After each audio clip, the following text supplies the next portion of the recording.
I woke up choking on my own blood. My throat burned like fire, my stomach twisted as if knives were carving me from the inside, and my vision blurred into streaks of red and black.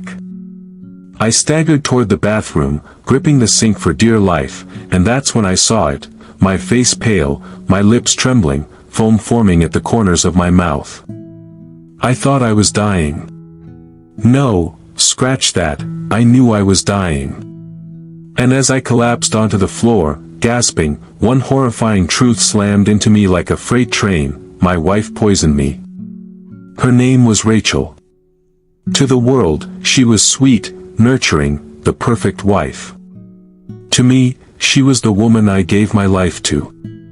For 10 years, I thought she was my soulmate. But behind her warm smile and gentle voice, she was hiding a secret so monstrous it would make your stomach turn. That night, as I clutched my chest and begged God for help, I remembered her voice from earlier. Drink your tea before it gets cold, babe. It'll help you sleep. That tea.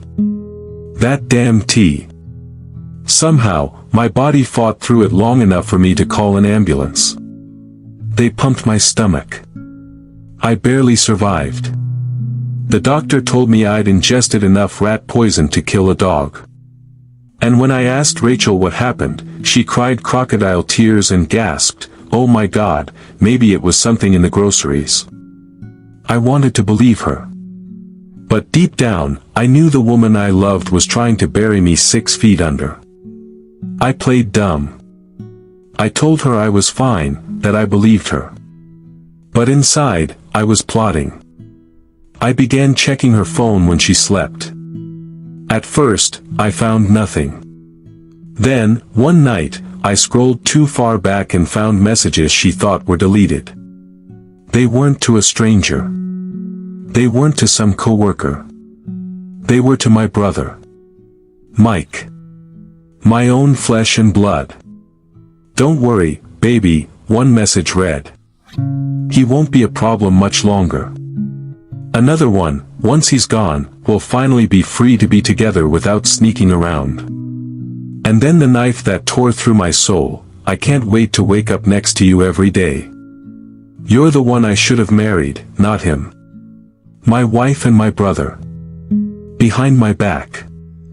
Plotting not just betrayal, but my death." I didn't confront them. Not yet. I knew if I exploded, they'd just find another way to finish me off. No, I needed to be patient. Careful. Calculated. I started recording everything. Screenshots of texts. A hidden camera in the kitchen. I even faked being sick longer than I was, to make her think the poison was still working. Meanwhile, I pretended to forgive her, pretended to love her.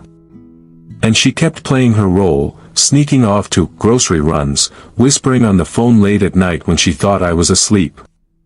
But what she didn't know was that every whisper, every lie, was now evidence.